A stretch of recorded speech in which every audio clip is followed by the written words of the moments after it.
Olá, pessoal! Essa é a videoaula requerida pelo professor Rafael Danilo sobre vias auditivas e olfativas. Aqui, como vocês podem ver, é a formação da nossa equipe. E a gente vai, antes de iniciar, falar propriamente das vias auditivas. A gente vai falar um pouquinho sobre a anatomia e fisiologia da orelha, para poder adentrar as vias, para que facilite o entendimento, né? Começando um pouco a falar sobre o geral, a orelha ela pode ser dividida em orelha externa, orelha média e orelha interna. Falando um pouco sobre a anatomia da orelha externa, nós podemos verificar que aqui, na parte mais externa, temos o pavilhão auricular e aqui esse conduto é chamado de meato acústico externo. E o meato acústico externo, ele vai acabar aqui, na membrana timpânica, conhecida também como tímpano, né, popularmente. Então, gente, a gente vai falar um pouquinho agora sobre a anatomia da orelha média. As estruturas da orelha média são também a membrana timpânica, os ossículos e dois músculos pequenos que vão se ligar a esses ossículos. A membrana timpânica, como a gente acabou de ver, ela também tem relação com o meato acústico externo. E quando a gente adentra na orelha média, através da membrana timpânica, a gente vai verificar esses três ossículos, o martelo, a bigorna e o estribo, que eles vão ser denominados de acordo com o objeto que vai se assemelhar com eles, né? A membrana timpânica, da parte interna, né, que é conectada à orelha média, ela tem um formato levemente cônico aqui e a ponta fica direcionada para a orelha média. O primeiro ossículo aqui, que ele é conectado com a membrana timpânica, ele vai ser o martelo e a parte do martelo que se comunica com a membrana timpânica se chama cabo do martelo. O martelo ele faz uma ligação que é rígida com a bigorna, que é esse segundo ossículo, que por sua vez faz uma ligação que é mais flexível aqui com o nosso terceiro ossículo, que é o estribo. E o estribo ele vai se conectar à janela do vestíbulo, que vai ser a comunicação entre a orelha média e a orelha interna. Falando um pouquinho agora dos dois pequenos músculos que nós temos na orelha média, são eles o músculo tensor do tímpano, que ele pode ser visualizado aqui, e o músculo estapédio. O músculo estapédio, aqui a gente pode ver o tendão dele, ele vai se inserir no estribo, e o músculo tensor do tímpano, por sua vez, vai se inserir no manubrio do martelo. E esses músculos, eles vão ser responsáveis por regular a nossa audição, de forma que a contração e o relaxamento deles vai adaptar se os ossos vão estar mais unidos ou mais relaxados, mais separados, para poder, quando a gente estiver ouvindo um barulho muito alto, que não lese, né, um barulho muito grave, que não lese o nosso nervo coclear. Bom, já falamos sobre a anatomia da orelha externa e da orelha média. Agora a gente vai falar um pouquinho com a visão mais fisiológica, né? O som ele vai ser produzido pela variação de pressão, né, do ar no nosso exterior, e ele vai ser capturado aqui pelo pavilhão e vai ser conduzido através do meato acústico externo. E essas ondas sonoras, elas vão se chocar aqui na membrana timpânica, e essa membrana timpânica ela vai vibrar e vai movimentar aqui os ossículos que estão intimamente associados a ela. Esse último ossículo aqui, o estribo, ele vai se conectar à janela oval por essa porção plana dele aqui, que seria a platina. E essa platina do estribo, ela vai movimentar essa janela oval, que vai causar uma série de consequências aqui na parte da orelha interna. Vamos falar um pouquinho agora sobre a anatomia da orelha interna.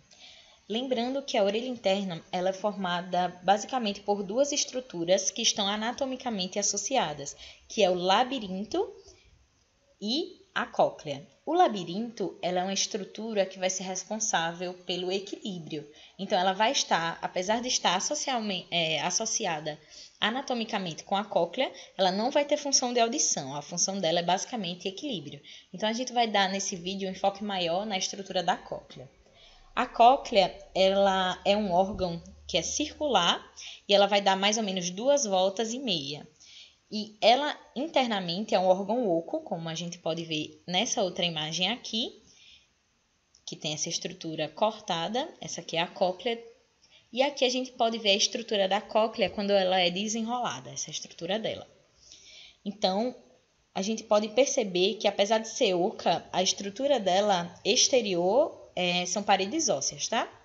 E como a gente pode ver nessa imagem aqui inferior, ela vai ter 2 orifícios. Eu acho que a gente consegue ver melhor aqui, ó. Pronto, nessa imagem a gente consegue ver melhor esses 2 orifícios, que são a janela oval, aqui em cima, e a janela redonda. A janela oval também é chamada de janela do vestíbulo, tá, gente? É a mesma estrutura.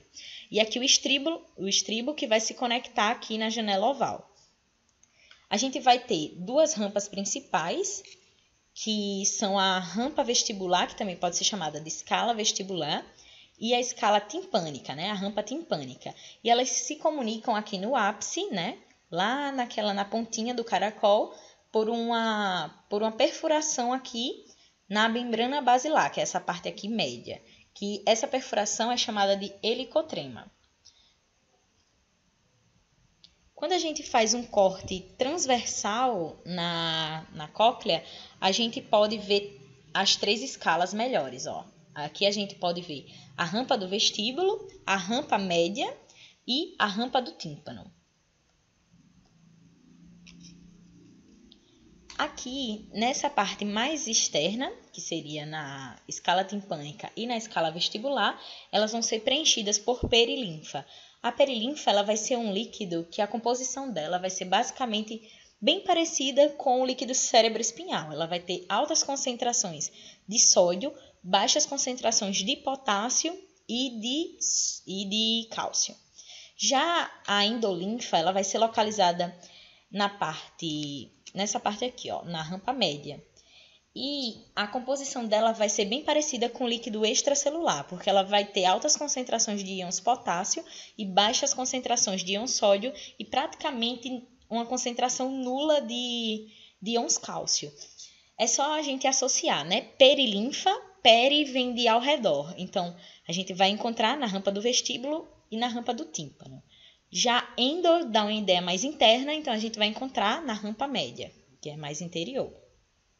E a gente vai entender depois a importância dessa alta concentração de potássio para a condução dos impulsos nervosos. Pronto, gente. Até agora a gente viu a anatomia da cóclea, agora a gente vai ver um pouquinho da fisiologia. Como eu já falei anteriormente, né? A gente vai ter 2 escalas, a escala vestibular aqui em cima, a escala timpânica aqui embaixo, que vão ser comunicadas através do helicotrema e ambas vão possuir a perilinfa. Já a rampa média, que a gente pode ver melhor aqui nessa imagem, ela vai ter a endolinfa e é nela que vai estar o órgão de Corti, que a gente vai falar um pouquinho depois, mas ele é muito importante na audição. Então, só relembrando, a onda sonora vai mover a membrana timpânica, que vai mover os ossículos da audição, e os ossículos da audição vão mover, aqui no caso o estribo, vai mover a membrana da janela oval. E como a gente sabe, aqui está cheio de perilinfa, então quando o estribo vai mover essa janela oval, ela vai mover a perilinfa contida dentro da cóclea. Aí a perilinfa vai percorrer toda a escala vestibular e através do helicotrema vai se comunicar com a perilinfa da escala timpânica. E a perilinfa dessa escala timpânica vai exercer uma pressão sobre a janela redonda, que é justamente essa janela aqui, que é para equilibrar a pressão desse líquido, para que não ocorra um aumento excessivo da pressão desse líquido aqui dentro. Ou seja, o fluido, né, a perilinfa de todas as 2 escalas, vai se mover. Então, a gente vai ter essa condição aqui, ó. Como a gente pode ver nessa imagem. Qualquer movimento da janela oval vai ser acompanhado por uma movimentação da janela redonda. E como a gente viu também, a membrana basilar que está entre essas 2 escalas, ela é muito sensível aos movimentos da perilinfa. Então, ela vai propagar uma onda em consequência do movimento desses líquidos. Então, sendo assim, a gente viu que a pressão do ar que vai entrar ao meato acústico externo, no final das contas, vai acabar exercendo um efeito sobre a perilinfa, que vai balançar a membrana basilar. E, acima da membrana basilar, vai estar localizado o órgão de Corti, que a gente vai explicar direitinho daqui a pouco. Mas só falando um pouquinho sobre como ocorre a captação de diferentes frequências, a base aqui da membrana basilar, mais próxima da janela oval, ela vai ser estreita e ela vai ser mais rígida. Então, ela capta melhor as altas frequências, que são os barulhos mais agudos. Já não, quanto mais vai passando aqui para o final, ela vai ficando cada vez mais larga e cada vez mais flexível, até chegar aqui principalmente nessa ponta. Então, a parte final da membrana basilar, ela está melhor adaptada para sintonizar ruídos de baixa frequência, ou seja, sons mais graves. Agora a gente vai falar um pouquinho sobre o órgão de Corti. No órgão de Corti, a gente pode encontrar as nossas células receptoras auditivas, que são células responsáveis por transformar aquele sinal mecânico, né, que foi propagado, em o sinal neural, né, que vai ser transmitido através da via auditiva. O órgão de Corti, ele possui células ciliadas, pilares de Corti e outras células de sustentação. As células ciliadas, elas são muito importantes porque são elas que são as nossas células receptoras auditivas. A gente pode visualizá-las aqui nesse roxo mais claro. E aqui a gente pode visualizar o que a gente falou, né, que são os pilares de Corti. Cada uma dessas células ciliadas, elas vão ter mais ou menos de 10 a 300 estereocílios, que são vilosidades que, diferente dos cílios, elas são mais rígidas. Então, já que essas células não são neurônios, como é que elas vão fazer para transmitir impulso nervoso? É o que a gente vai explicar. O evento que ele é crítico na transformação do sinal mecânico em neural é justamente essa inclinação desses cílios, desses estereocílios, né? Porque com o movimento dessa membrana basilar, a gente vai ter a movimentação do órgão de Corti e, consequentemente, a inclinação desses estereocílios. Agora, falando um pouco mais detalhadamente a anatomia, a gente vai ter uma estrutura que vai ser chamada de modíolo, que é toda essa estrutura aqui. As células ciliadas vão ficar, que estão entre o modíolo, e os pilares de Corti são chamadas de células ciliadas internas, que é essa daqui, ó, que a gente pode ver aqui. As células que estão após vão ser chamadas de células ciliadas externas. Inferiormente, as células ciliadas estão fixas à membrana basilar e superiormente as células estão fixas à membrana reticular e os estereocílios à membrana tectorial, que é essa daqui. Os pilares, eles são responsáveis, como a gente pode ver aqui, ó, pela função de sustentação dessas células. As células ciliadas, elas vão fazer sinapse com os gânglios, cujos corpos celulares estão no gânglio espiral, que estão dentro do modíolo, como a gente pode visualizar aqui.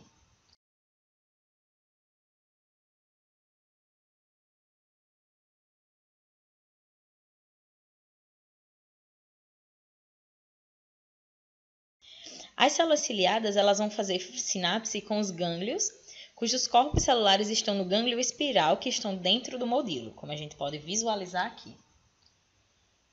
Os axônios desse gânglio, eles vão entrar no nervo coclear, que é um ramo do nervo vestíbulo coclear, que é o 8º par de nervo craniano. Então, a transdução de sinal mecânico para o sinal neural deve ser feita pelas células ciliadas, para que quando elas cheguem aqui, ó, no gânglio espiral, elas já sejam impulsos nervosos. Então, eu vou explicar um pouquinho agora sobre a fisiologia de como isso acontece. Bom, nós já vimos, né, como ocorre a transdução do sinal até aqui. A gente viu, né, a passagem pela membrana timpânica, pelos ossículos, a deslocação da rampa do vestíbulo, da rampa vestibular e da rampa do tímpano, e que esse movimento da perilinfa vai causar a deformação, né, dessa lâmina basilar. Então, como ocorre a movimentação desses estereocílios? A membrana basilar, ela vai se mover, né, como eu já falei, em resposta à movimentação da perilinfa causada pelo movimento do estribo, né? Aquelas células ciliadas e também as células de apoio, os pilares, a lâmina reticular, todas vão estar rigidamente conectadas entre si. Então, o que ocorre quando a lâmina basilar se movimenta para cima, todas essas células de suporte, todos esses pilares, eles vão se movimentar também para cima e vai se aproximar na direção do modíolo, fazendo com que esses cílios entrem em contato com a membrana tectorial, né? A membrana tectorial se mova sobre esses cílios. De modo inverso, quando essa membrana basilar se move para baixo, a lâmina reticular também vai se mover para baixo e vai se afastar do modíolo, fazendo com que haja o afastamento da membrana tectorial desses cílios. Então, nessa imagem aqui, a gente tem uma visão melhor de como ocorre a hiperpolarização ou a despolarização da célula, dependendo de qual lado seja movimentado esses estereocílios. Então, basicamente, os estereocílios, eles vão estar em tamanhos diferentes, eles não são do mesmo tamanho. O quinocílio, ele vai ser o principal cílio, né? Estereocílio, ele vai ser o mais alto e é a movimentação em direção a ele ou contra ele que vai determinar se vai haver uma hiperpolarização ou uma despolarização. Quando o movimento é contra o quinocílio, ele praticamente não vai se movimentar, não vai haver movimentação, ou seja, os estereocílios menores que possuem canais de potássio, eles não vão se movimentar e não vai ter essa abertura desses canais de potássio. Então, o potássio não vai entrar na célula e não vai ocorrer a hiperpolarização da célula. Já ao contrário, quando a movimentação é a favor desses cílios, o quinocílio não vai impedir que haja movimentação desses estereocílios menores. Quando houver a movimentação desses estereocílios menores, consequentemente, esses canais de potássio, que são dependentes de voltagem, vão se abrir, permitindo com que o potássio, lembra o potássio da endolinfa? Esse potássio da endolinfa, ele vai ser capaz de entrar na célula. Quando esse potássio entra na célula, ele vai abrir os canais de cálcio dependente de voltagem. Então, lembrando, os canais de potássio são mecanodependentes e os canais de cálcio, eles são dependentes da voltagem gerada pelo potássio que vai entrar na célula. As vesículas contendo o neurotransmissor, elas vão ser dependentes de cálcio, como a gente já estudou na fisiologia. Então, o cálcio vai ser muito importante para que haja a fusão dessas vesículas e esse neurotransmissor seja liberado na vesícula sináptica. E qual vai ser esse neurotransmissor? Como a gente já viu, vai ser o glutamato, que é um neurotransmissor excitatório. Quando está na fenda sináptica, esse neurotransmissor vai entrar aqui, né, nos receptores do nervo e esse nervo vai mandar sinais excitatórios aferentemente, né, em direção ao cérebro. A gente já falou, né, da anatomia e da fisiologia, agora a gente vai entrar nas vias auditivas propriamente ditas. Então, como eu falei anteriormente, nós vamos ter células ciliadas internas e células ciliadas externas. A célula ciliada interna, ela vai estar em menor quantidade, né, no órgão de Corti, mas ela vai receber muitos neurônios, muitos axônios do gânglio espiral. Já as células ciliadas externas, elas vão estar em maior quantidade, porém é um axônio que emite muitas ramificações para as células ciliadas externas. Isso vai acontecer porque as células ciliadas internas vão funcionar como as maiores transdutoras do sinal para o gânglio espiral, uma vez que eles recebem inervação de mais axônios. E as células ciliadas externas vão atuar como um amplificador coclear, produzindo esse efeito amplificador em cima do efeito de transdução que, por sua vez, são produzidos pelas células ciliadas internas. Além dessa diferença de inervação entre as células ciliadas internas e externas, há outros detalhes, só que eles são de caráter mais histológico e fisiológico. Então, para evitar complicação no entendimento, a gente vai focar mais na anatomia e a gente vai focar na via em si. Então, para essa videoaula, a gente vai aceitar que as células ciliadas internas são transdutoras do sinal mecânico paraneural e as externas vão atuar como amplificador desse sinal para o gânglio espiral do nervo coclear. Os axônios dessas células vão seguir o nervo coclear, que posteriormente o nervo coclear vai se juntar ao nervo vestibular e vai ascender como nervo vestíbulo-coclear, que é o nosso 8º par dos nervos cranianos. Esse nervo ele vai entrar no tronco encefálico, no nível do bulbo, e suas fibras aferentes vão se bifurcar e vão fazer sinapse simultaneamente com neurônios do núcleo do tronco encefálico, que são ipsilaterais à cóclea, que são o núcleo coclear posterior e o núcleo coclear anterior. Mas no momento, para facilitar o nosso entendimento, a gente vai dividir os caminhos que vão vir depois de cada núcleo coclear. Então, a gente já precisa saber de antemão uma coisa. Todas as vias auditivas, elas ascendentes, vão convergir para o colículo inferior, que é essa estrutura aqui do mesencéfalo, tá bom? Em relação às fibras que chegam no colículo anterior, a gente vai destacar 2 caminhos. Primeiro, as fibras vão se projetar para o complexo olivar superior. Elas vão permanecer, por enquanto, ipsilaterais. Esse complexo ele é formado por 2 núcleos, o núcleo olivar superior lateral e o núcleo olivar superior medial. E a gente tem que destacar que o núcleo olivar medial é quem vai dominar o complexo olivar superior.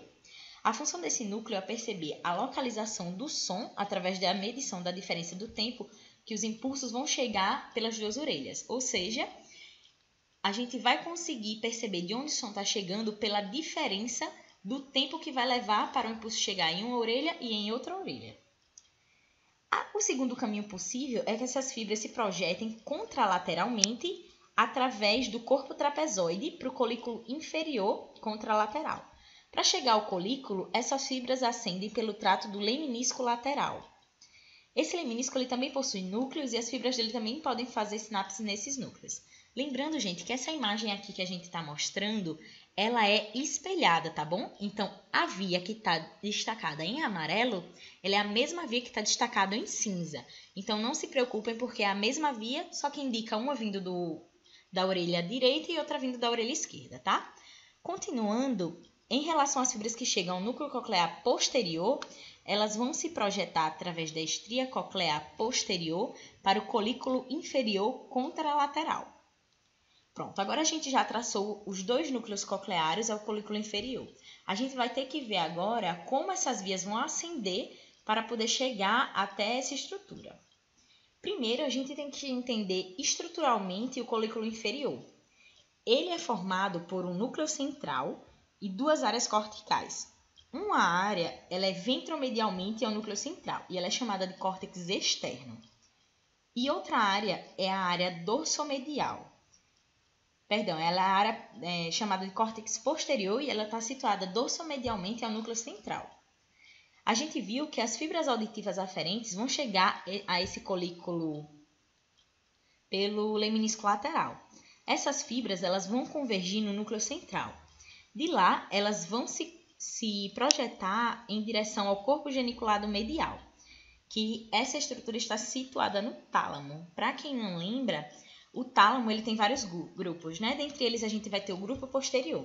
Esse grupo posterior, por sua vez, vai ter 3 núcleos, o pulvinar, o geniculado medial e o corpo geniculado lateral. Continuando, o córtex externo do colículo inferior vai receber inputs auditivos e somatosensíveis. Partindo do córtex externo, ele vai se projetar para a parte medial do corpo geniculado medial. O córtex posterior, ele, por sua vez, vai receber aferências apenas auditivas.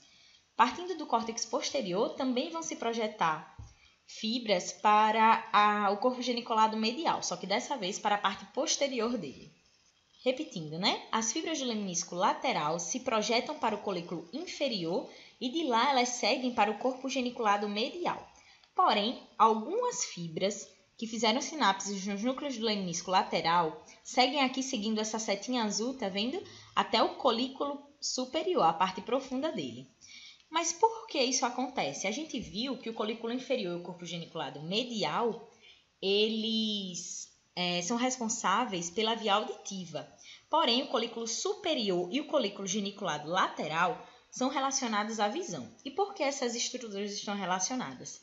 Porque a gente precisa integrar essas duas vias para que a gente coordene as nossas respostas visuais a estímulos auditivos. Por exemplo, quando alguém chama o nosso nome, a gente vira o olhar em direção a essa pessoa. Bom, voltando ao corpo geniculado medial, ele vai receber aferências, né, como eu já falei, do colículo inferior, e essas fibras vão se projetar ao córtex auditivo primário, que fica localizado na metade posterior do giro temporal superior. E assim a gente finaliza a nossa via auditiva. Certo, agora a gente já terminou todo o acompanhamento da via auditiva, porém a gente tem algumas observações para fazer. As aferências para o núcleo central do colículo inferior e para os centros superiores, eles vão ter clara dominância contralateral. Principalmente durante os estágios iniciais do processamento auditivo cortical, ambos os hemisférios correspondem mais fortemente à orelha contralateral. Então, quando a gente recebe um estímulo na orelha direita, no início a gente vai ter melhor processamento do lado esquerdo do córtex e o inverso, né? E cada núcleo coclear ele vai receber aferências apenas do ouvido ipsilateral. E todos os demais núcleos auditivos no tronco encefálico vão receber aferências de ambos os ouvidos. Isso vai explicar o fato de que é muito clinicamente importante que a única maneira pela qual uma lesão no tronco encefálico pode resultar em surdez para um ouvido é se for destruído o núcleo coclear ou o nervo vestibular de um dos lados. E é importante salientar também que o terço posterior do corpo caloso vai possuir fibras interhemisféricas auditivas que vão se originar nos córtices auditivos primário e secundário. E isso vai permitir a associação das informações entre essas duas áreas. Bom, gente, a gente já viu bem sobre a parte de vias auditivas e agora a gente vai ver um pouquinho sobre as vias olfativas também. Da mesma maneira que a gente viu com as vias auditivas, a gente vai falar um pouquinho sobre a anatomia e a fisiologia do órgão olfativo, para só então entrar em detalhes sobre as suas vias. A via olfativa, ela vai ser uma via muito peculiar, muito característica, porque ao contrário da via auditiva, das vias auditivas, onde a gente tinha a transformação do sinal físico, da vibração em sinal elétrico, a gente vai ter a detecção de moléculas e a codificação da qualidade dessas moléculas, desses produtos químicos em estímulos elétricos. Então, a primeira grande diferença está aí. E assim, nosso olfato ele vai ter características muito importantes para a gente, apesar de não ser um órgão tão vital, porque ele vai nos dar nossa interpretação de mundo. Através dele, a gente vai conseguir perceber sinais que são perigosos, que são nocivos para a nossa própria vida, como, por exemplo, o cheiro de uma comida que está estragada, nos avisando que a gente não deve tentar comê-la, ou o cheiro de um gás escapando, alertando perigo para a gente sobre algumas substâncias. E ela também pode se combinar com outros órgãos do sentido, como a gustação, e ajudar a gente a identificar alimentos e a aumentar nosso prazer, nos dar satisfação na nossa alimentação. Ela também, algumas teorias apontam que também pode ser um modo de comunicação, porque a gente poderia sentir feromônios que podem sinalizar o comportamento reprodutivo, demarcação de territórios e outras informações importantes. Bom, gente, quais são as estruturas que vão compor esse nosso sistema olfatório e vão dar capacidade da gente de sentir os cheiros ao nosso redor, né? Aqui, no teto da cavidade nasal, em cima da lâmina cribriforme, aqui a lâmina cribriforme do osso etmoide, a gente vai encontrar um conjunto de células que são as células especializadas em sentir os cheiros, né? Esse conjunto aqui de células que a gente está vendo apontada pelo laser é o nosso epitélio olfatório. Eles vão capturar essas partículas, esses odorantes do ar e vão propiciar que a gente consiga sentir os cheiros ao nosso redor. O tamanho desse epitélio, a depender do tipo de animal, vai dizer pra gente qual é a sua capacidade olfativa. Então, logicamente, que o epitélio olfatório de um cachorro vai ser muito maior do que o de um ser humano, já que pra gente o olfato é uma capacidade menos desenvolvida do que em outros animais. Bom, nessas células receptoras olfativas, elas são os locais onde vai acontecer de fato a transdução do cheiro químico em sinapse. Elas são neurônios genuínos. O axônio dela vai penetrar no sistema nervoso central. Aqui a gente tem apontado, nossas células receptoras são essas daqui que estão pintadinhas de amarelo. E dá para perceber que elas são neurônios bipolares. Porque se vocês repararem, ela tem o axônio aqui subindo, né? Em direção ao nosso sistema nervoso central. Mas eles também têm aqui essas terminações. certo? A gente também vai ter as conhecidas células da glia, né? Elas vão estar ali para poder auxiliar, dar o suporte metabólico para as nossas células receptoras. A gente também vai ter cílios nas nossas células olfativas e uma camada de muco que mais na frente a gente vai entender a sua função. Além disso, a gente também vai encontrar células basais, que vão ser nossas células tronco. Vão ser as células que vão servir de fonte para novas células receptoras olfativas. E no caso do nosso sistema olfativo, a gente tem um ciclo assim grande de regeneração, de novas células sendo produzidas e substituindo as velhas que morrem. Bom, entrando em mais detalhes, a gente vai ver que esse neurônio bipolar, né, as nossas células receptoras, elas vão apresentar um único prolongamento dendrítico, que vai se direcionar para a superfície do epitélio olfativo. Quando chegar nessa superfície do epitélio olfativo, aqui, onde está sendo apontado, a gente vai ver que esse prolongamento ele se dilata em uma estrutura que é chamada de vesícula olfatória. E a partir dessa estrutura vão se projetar cílios longos e finos, que são esses daqui, ó. Tá vendo? Do lado oposto, de onde tem esse prolongamento, a gente vai ver o axônio subindo aqui. E esses axônios, eles vão formar o nervo olfatório, que é o nosso primeiro par de nervos cranianos. Diferente de outros nervos cranianos, esses neurônios eles não se agrupam em um nervo só.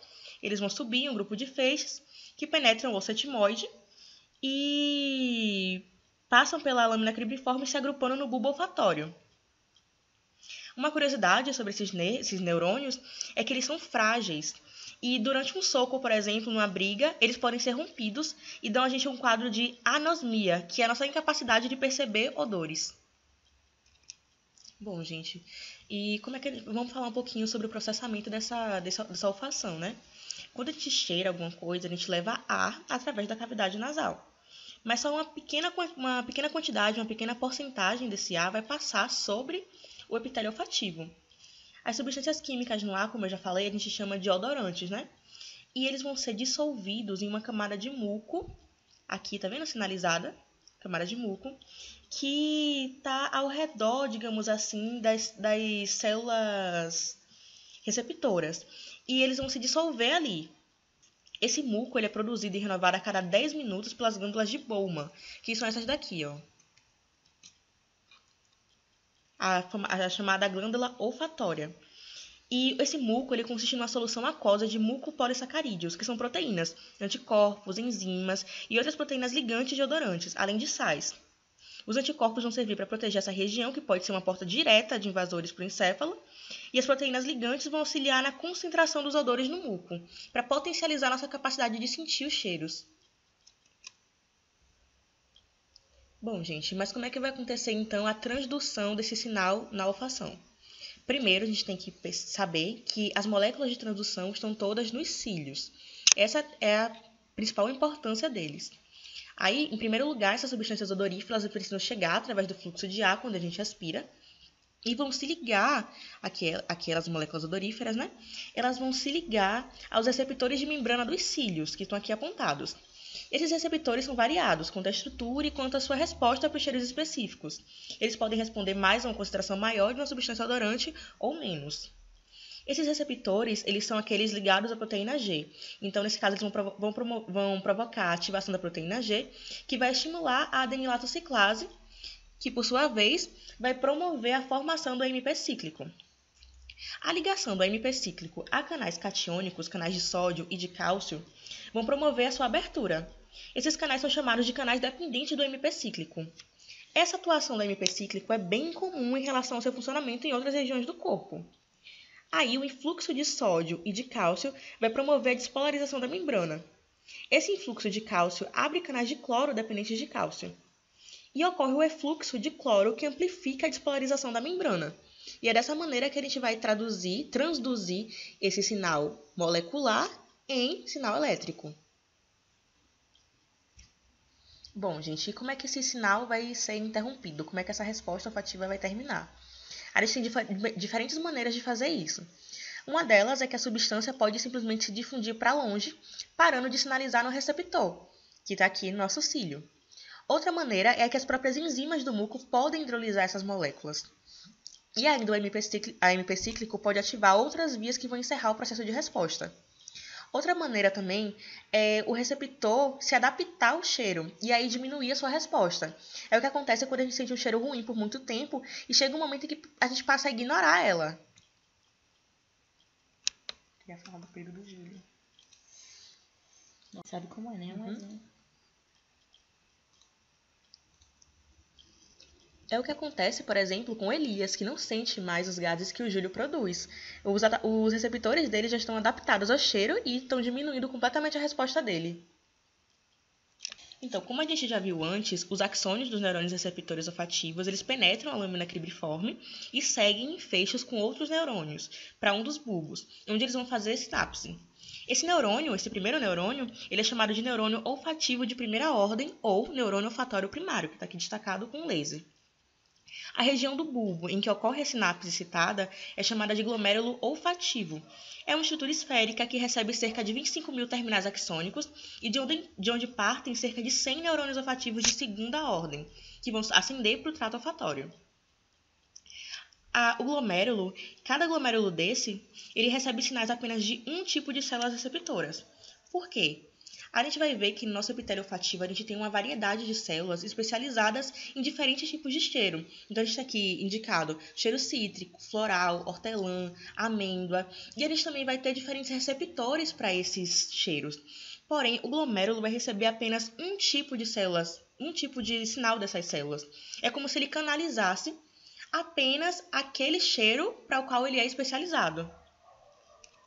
Então, gente, como é que vai acontecer essa sequência de eventos do processamento olfatório? Os odorantes, eles vão se ligar aos neurônios olfatórios primários e com isso vai acabar acontecendo uma despolarização da célula. Em seguida, essas células vão enviar suas projeções para o bulbo olfatório, onde eles vão fazer sinapses no glomérulo, né? Eles fazem sinapse com quem? Com essas células aqui, as células em tufo e as células mitrais. Essas sinapses vão ocorrer em áreas específicas do bulbo, que são os nossos glomérulos. Nesse glomérulo é onde vai estar o neurônio de segunda ordem. E é importante destacar que os neurônios olfatórios, que detectam o mesmo odor, vão convergir para o mesmo glomérulo. A gente também vai ter as células periglomerulares e granulares, que vão servir para realizar sinapses inibitórias. As células periglomerulares vão atuar mediando o contato entre os glomérulos, enquanto que as granulares vão atuar mediando o contato entre as duas células mitrais ou duas células em tufo que sejam de diferentes glomérulos. A gente já viu as estruturas e já viu como os odores são detectados, então agora a gente consegue entender como se dá a via olfativa. Os axônios das células mitrais e em tufo vão passar pelo trato e pelo trígono olfatório e seguir através da estria olfatória lateral para a área olfatória primária, que é onde vai acontecer a apreciação consciente do cheiro. Essa área olfatória primária é formada pelos córtices do úncus e da área entorrinal, que é parte anterior do giro parahipocampal.